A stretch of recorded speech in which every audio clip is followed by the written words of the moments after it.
নমস্কার বন্ধুরা, সবাইকে আমার কিচেনে স্বাগতম। আজকে আমরা আপনাদের সাথে ঝিঙে দিয়ে একটি নতুন ধরনের দুর্দান্ত স্বাদের রেসিপি শেয়ার করতে চলেছি। আপনারা সম্পূর্ণ ভিডিওটি মনোযোগ সহকারে দেখতে থাকুন। এই রেসিপিটি বানানোর জন্য সবার প্রথমে আমাদের একটি ব্যাটার তৈরি করে নিতে হবে। ব্যাটারটি বানানোর জন্য স্ক্রিনে দেওয়া উপকরণগুলো পরপর দিয়ে দিতে হবে। সব উপকরণগুলো দেওয়ার পর একটি চামচের সাহায্যে সবকিছু মিশিয়ে নিতে হবে এবং অল্প অল্প করে জল অ্যাড করতে হবে।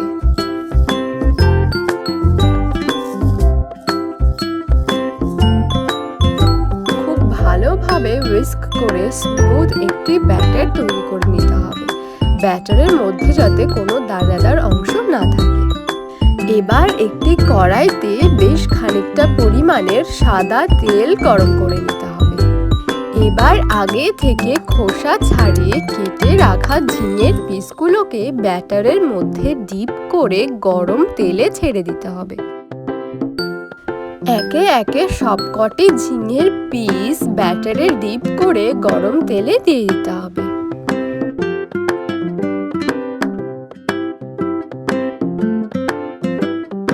এপিঠ ওপিঠ উল্টে পাল্টে খুব ভালোভাবে ঝিঙের পিসগুলোকে ভেজে নিতে হবে। ঝিঙের পিসগুলো খুব ভালোভাবে গোল্ডেন ব্রাউন করে ভেজে নেওয়ার পর একটি পাত্রে তুলে নিতে হবে। আমরা সবকটি ঝিঙের পিস একই পদ্ধতিতে ভেজে নিয়েছি। এবার কড়াই থেকে অতিরিক্ত তেল তুলে নিয়ে ওই তেলের মধ্যেই আলু ভেজে তুলে নিতে হবে। এবার গরম তেলের মধ্যে তেজপাতা আর সাথে গোটা গরম মশলা ও গোটা শুকনো লঙ্কা এবং জিরে ফোড়ন দিয়ে দিতে হবে। কড়াইতে হলুদ এবং সামান্য নুন ছড়িয়ে এবার দিয়ে দিতে হবে আদা বাটা। এবার সবকিছু খুব ভালোভাবে খুন্তির সাহায্যে নেড়ে চেড়ে মিশিয়ে নিতে হবে।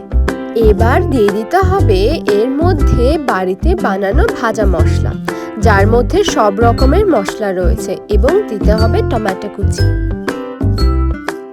টমেটোটাকে কিছুক্ষণ ভালোভাবে নেড়ে চেড়ে এবার দিয়ে দিতে হবে শুকনো লঙ্কা গুঁড়ো। এরকম নতুন নতুন ইউনিক স্টাইলের রেসিপি দেখতে হলে কিন্তু আপনারা অবশ্যই আমাদের চ্যানেলটি সাবস্ক্রাইব করবেন। এবার দিয়ে দিতে হবে হলুদ গুঁড়ো এবং নুন। এবার খুব ভালোভাবে সবকিছু নেড়ে চেড়ে সামান্য একটু জল দিয়ে মশলাটা কষিয়ে নিতে হবে। মশলাটা কষানো হয়ে গেলে যখন তেল ছেড়ে আসবে তখন দিয়ে দিতে হবে ফেটানো টক দই।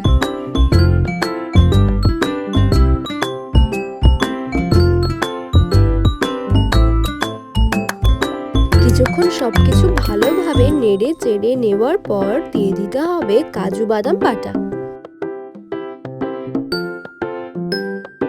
এবার দিয়ে দিতে হবে চেরা কাঁচা লঙ্কা। ভালোভাবে মশলার সাথে কাঁচা লঙ্কাটা নেড়ে চেড়ে নেওয়ার পর দিয়ে দিতে হবে ভাজা আলু। এবার ভাজা আলুর সাথে মশলাটাকে কিছুক্ষণের জন্য কষিয়ে নেওয়ার পর দিয়ে দিতে হবে ঝোলের জন্য জল। আপনারা কিন্তু এভাবে বাড়িতে একদিন অবশ্যই ঝিঙের রেসিপিটি ট্রাই করে দেখবেন। বাচ্চারা যারা বাড়িতে ঝিঙে খেতে চায় না তারাও কিন্তু একদম হাত চেটেপুটে খাবে। ঝোলটাকে কিছুক্ষণের জন্য ফুটিয়ে নেওয়ার পর দিয়ে দিতে হবে ভেজে রাখা ঝিঙের পিসগুলো।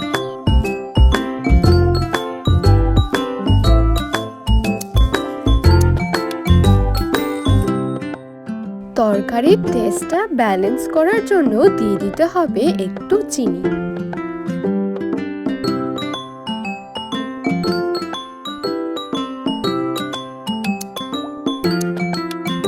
এবার সবশেষে উপর থেকে দিয়ে দিতে হবে ভাজা মশলা, যার মধ্যে গরম মশলা রয়েছে। সম্পূর্ণ ভিডিওটি দেখার জন্য অসংখ্য ধন্যবাদ।